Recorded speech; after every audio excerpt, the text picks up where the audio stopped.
I'm outside. Ooh, yeah. Niggas always stepping night and day. Niggas always stepping now and later. Until it hurts, it ain't no mercy, that's just how we made.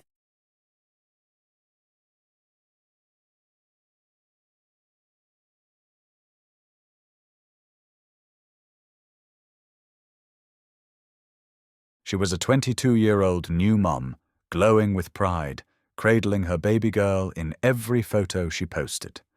Her laughter echoed through TikTok clips. Her smile lit up every frame. To the outside world, Deja Jenkins Minus had everything to live for: a promising future, a loving family, and a daughter she adored more than anything else.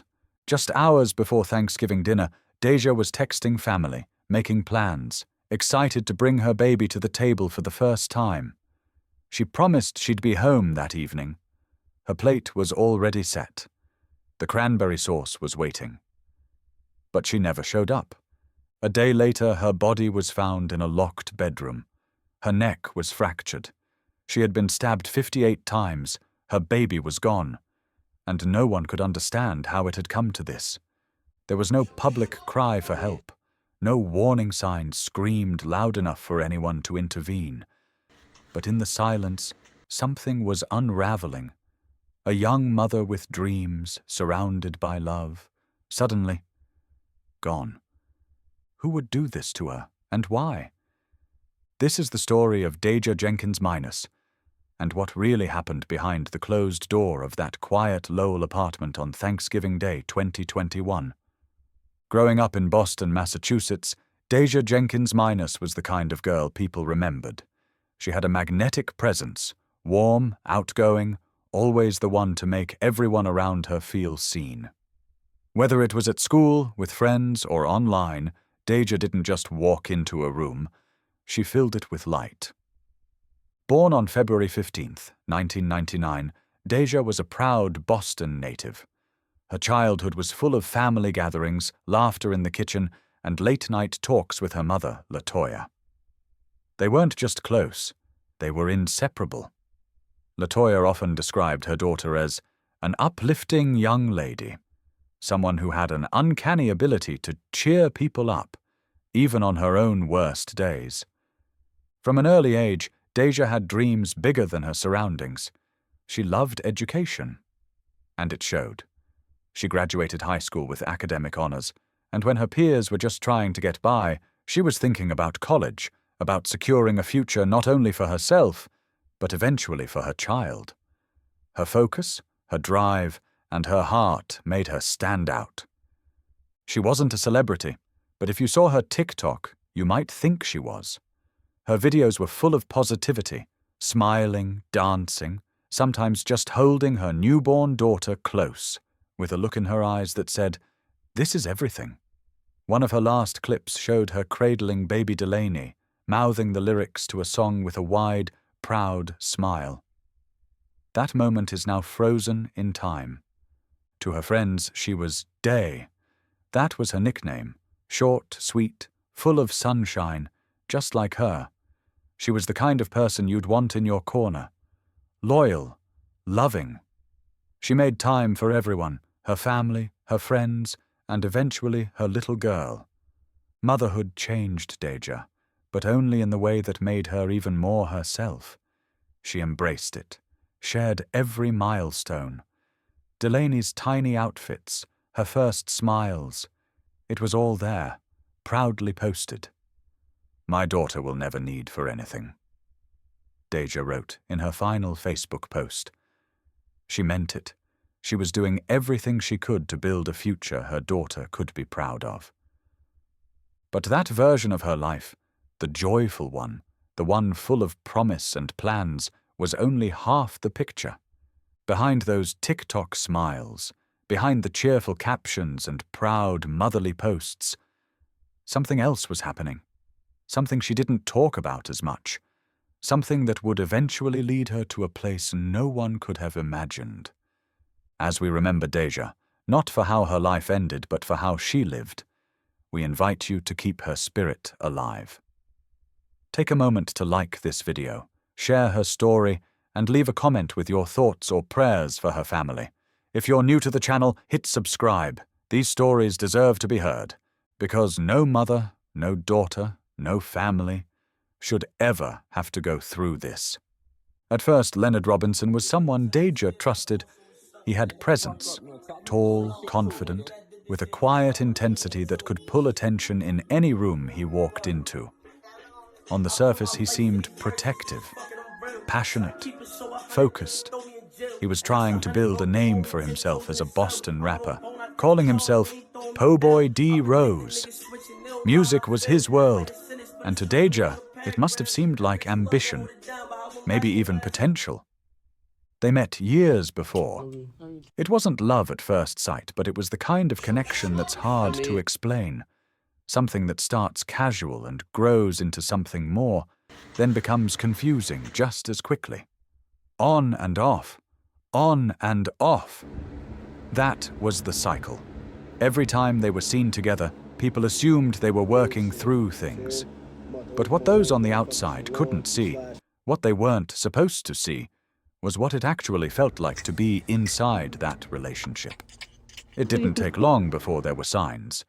Subtle at first. Disagreements that didn't stay private. Posts on social media that hinted at jealousy. Arguments that spilled into public view. Still, Deja stayed. Like many young women, she believed in second chances, in promises, in the version of him he showed her when things were good. To her friends, it may have seemed like young love, fiery and unpredictable, but her mother knew something was off. And as time went on, it became harder to ignore. Then came the pregnancy. For Deja, it was the start of everything.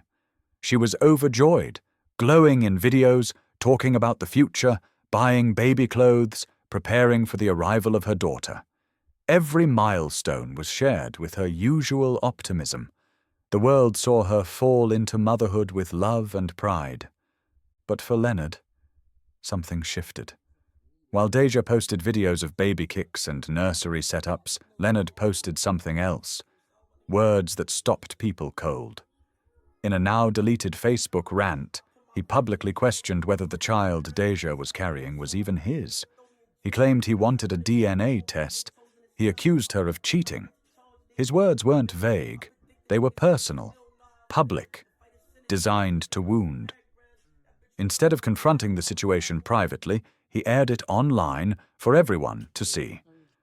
And still, Deja responded with grace.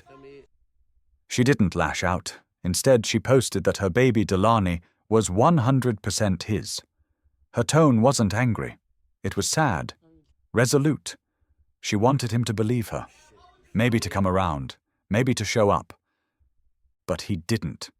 Deja gave birth in September 2021, just 2 months before everything changed.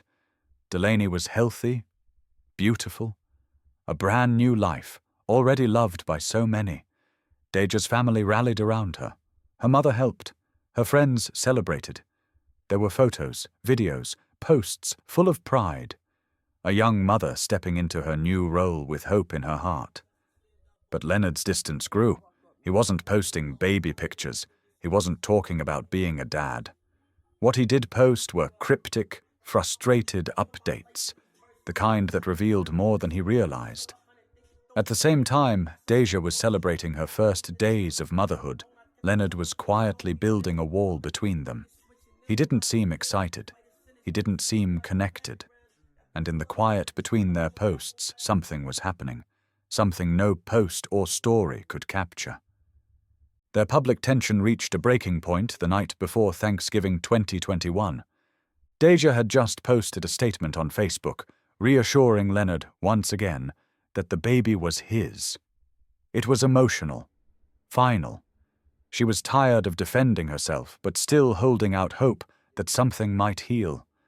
That night, she visited her family in Boston, held her daughter, laughed in the kitchen. It was supposed to be a quick visit.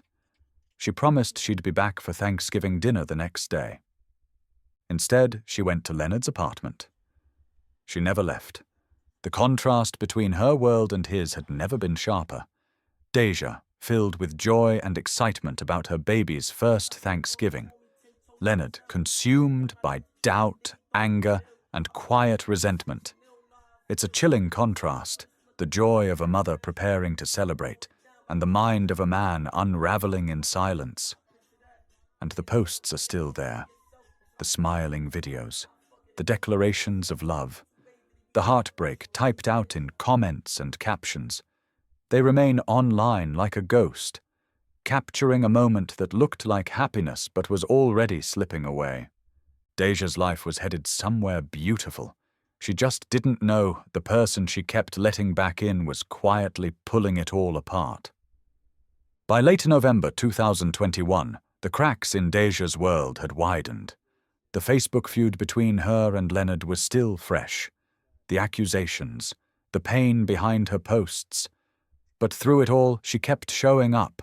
For her daughter, for her family, for the future she still believed she could have.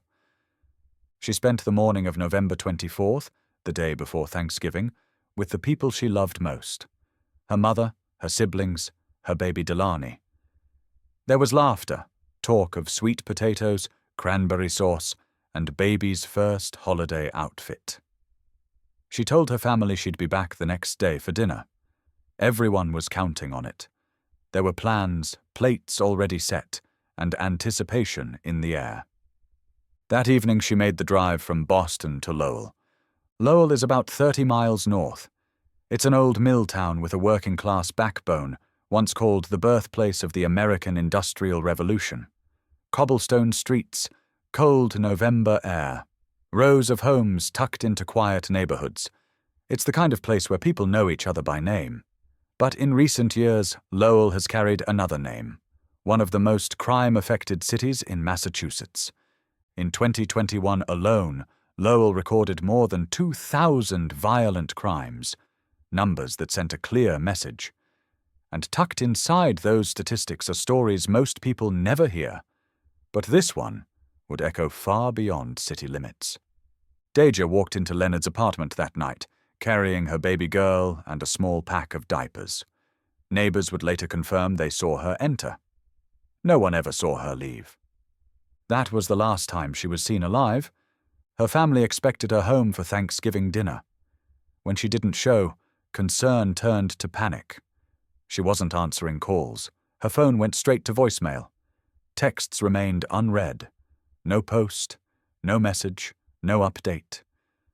For someone as connected as Deja, this wasn't just strange. It was terrifying. Latoya, her mother, immediately felt it. That mother's instinct. Something wasn't right.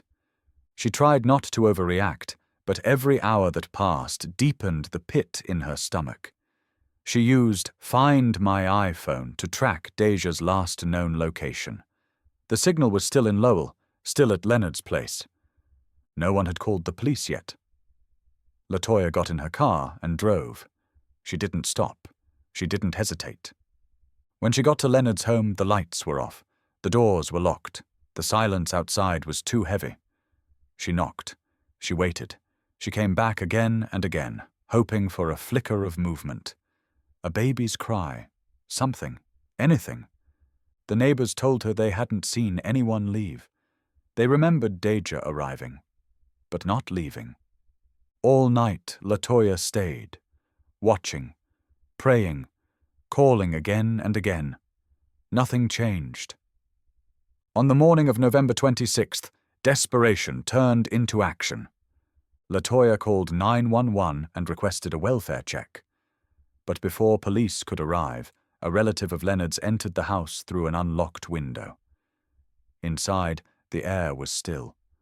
Too quiet. When he forced open the bedroom door, what he saw would haunt the family forever. Deja was lying on the floor next to an air mattress, her body still, her blood staining the floor around her. Her neck was broken. She had been stabbed, over and over again. 58 times. Defensive wounds showed she had tried to fight back. Her last moments weren't peaceful. They were full of fear, pain, and a desperate effort to protect not just herself, but her child. Delaney miraculously was not found in the apartment. And in that moment, standing in the horror of what had happened, no one could answer the question. Where was the baby? For a few terrifying hours, no one knew if she was alive. Later that same afternoon, Delaney was discovered, safe, at a family member's home in Boston. She had a small drop of blood on her onesie. No visible injuries. But what she had witnessed, even if she couldn't understand it yet, would follow her for the rest of her life. In the hours that followed, the investigation intensified. Leonard was nowhere to be found. The apartment was full of evidence, blood spatter in the kitchen and bedroom, signs of a violent struggle, the locked door, and the silence that followed. Deja had walked into that home full of hope, carrying her daughter, expecting peace, maybe closure, maybe even reconciliation. Instead, she was met with rage. It didn't happen all at once. This wasn't a single moment that turned violent out of nowhere. This was the culmination of everything before it. Jealousy, control, resentment, manipulation. None of it exploded suddenly. It built, quietly, slowly, until the day it couldn't be hidden anymore. And even then, Deja didn't cry for help. She didn't run. She tried to love through it. But love sometimes isn't enough. When police entered that Lowell apartment and found Deja Jenkins Minus, they didn't just find a crime scene, they found a message, one written in blood, one that could not be ignored or explained away. And just as quickly as the questions began, one name kept rising to the surface: Leonard Robinson. Where was he? By the time Deja's body was discovered, Leonard was gone. No note, no explanation, no calls to the family. He didn't check on Delaney. He didn't report anything. He didn't even attempt to cover his tracks. He simply vanished. But Leonard wasn't just a suspect. He was already on law enforcement's radar. At the time of Deja's murder, he was out on bail for 2 separate gun charges in Suffolk County. As part of his release, he was ordered to wear a GPS ankle monitor and observe a strict curfew, 10 p.m. to 7 a.m. every single day. That device would ultimately tell investigators everything they needed to know. On Thanksgiving Day, November 25th, data from Leonard's GPS bracelet placed him inside the Lowell apartment for several hours, the same apartment where Deja's body would later be found. According to the timeline, he never left during the hours her family was desperately trying to reach her. Then, on the afternoon of November 26th, just before 5 p.m., he did something calculated. He cut the ankle monitor off, disabled it, left it behind. From that point on, he moved without restriction, but he wasn't invisible. Police quickly gathered surveillance footage.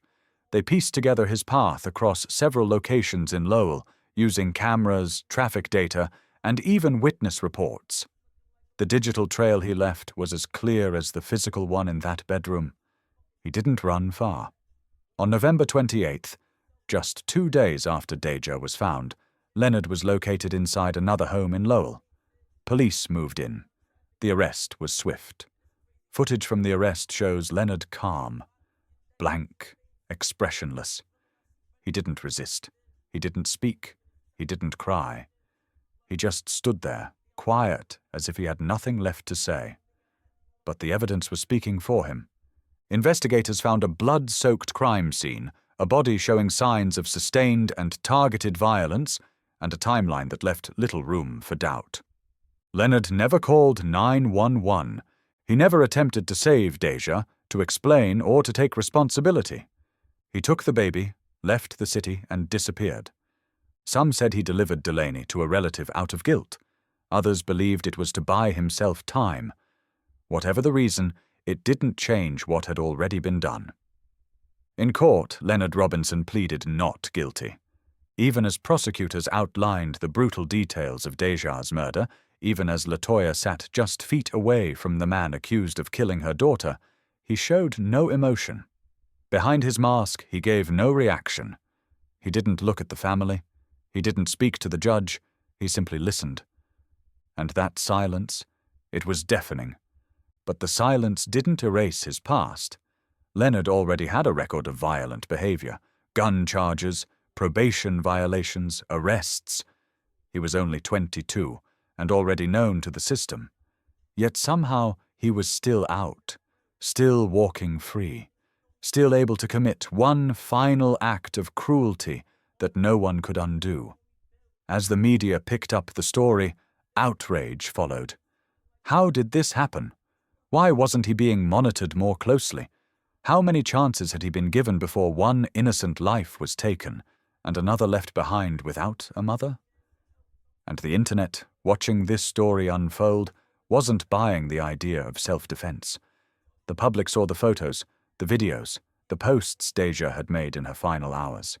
She had been excited, hopeful, looking forward to her first Thanksgiving as a mom.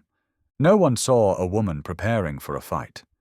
The evidence told a story, the silence told another. And as the investigation continued, one truth became harder and harder to ignore. Deja Jenkins Minus didn't just lose her life, she was taken.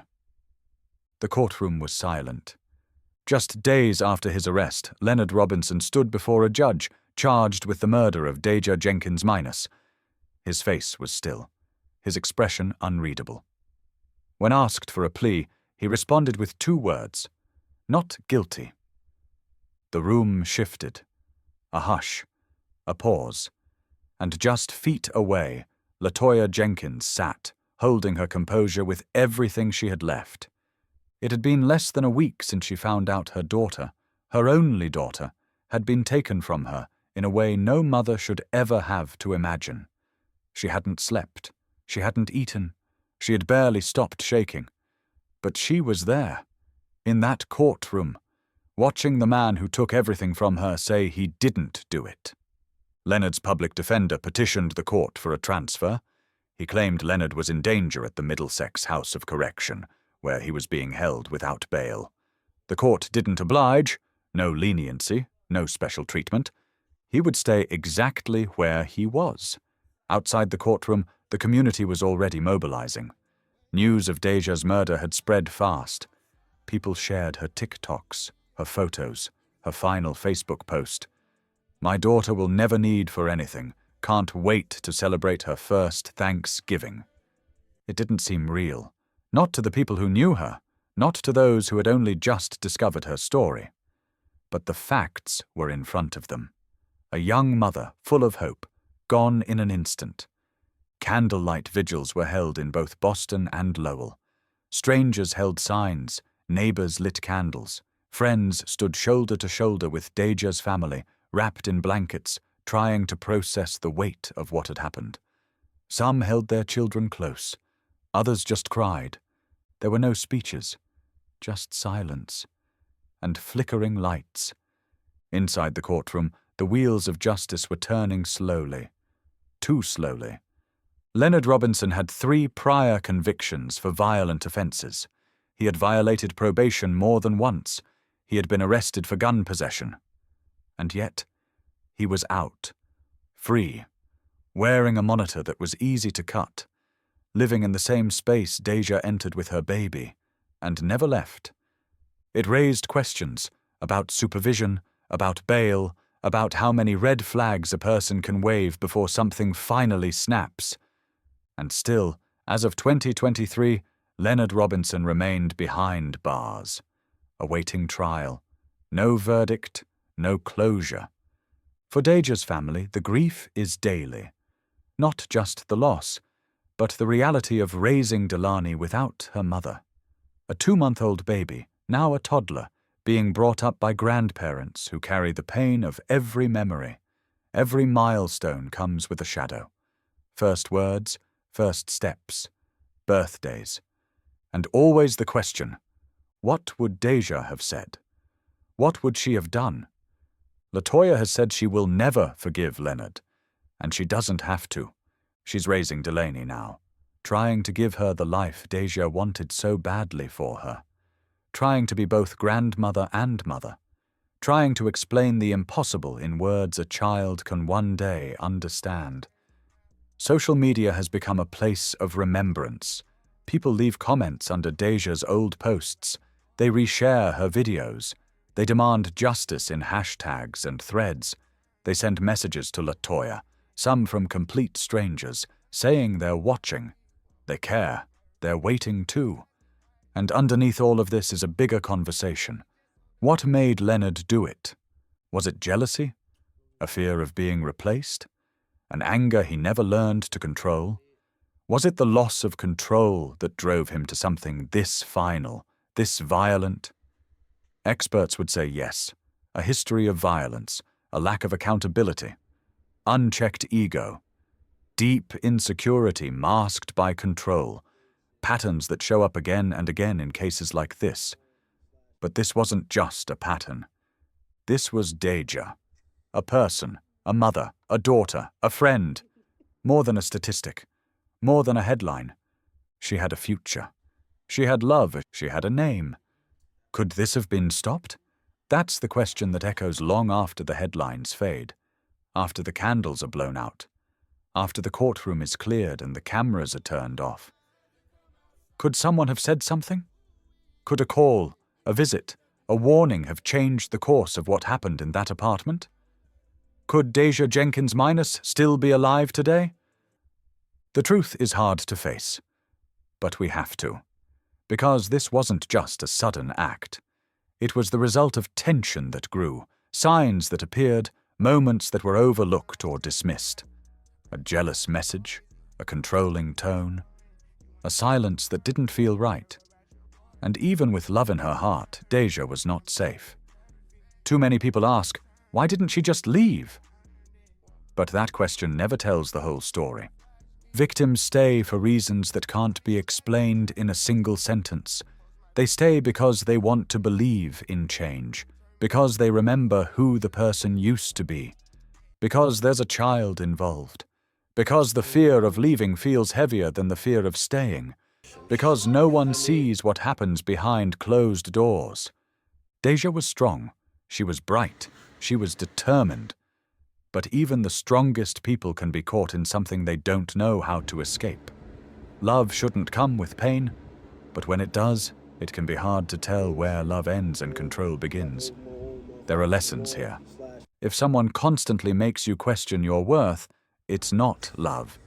If someone isolates you from the people who care about you, it's not love. If someone threatens, manipulates, or monitors your every move, it is not love. It's control, it's fear, and it can turn deadly.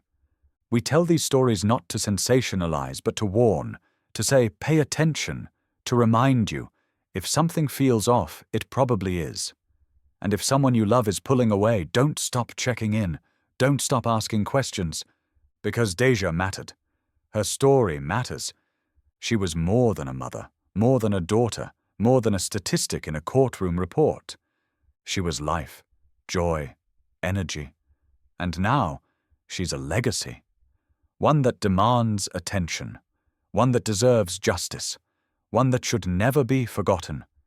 And for Delaney, her daughter, now growing up without the woman who loved her most, we owe it to her to remember the truth, to carry Deja's name, to speak it, to say, this should not have happened. If you or someone you know is experiencing relationship violence, there are places to turn. You are not alone. You are not overreacting. And you are not to blame. Let Deja's story be more than a tragedy. Let it be a turning point for awareness, for change, for survival. Please like this video to help spread Deja's story. Leave a comment with your thoughts or a message of support for her family. Subscribe if you believe these voices deserve to be heard. Because remembering isn't enough. We have to act. We have to care. We have to see what's really there before it's too late.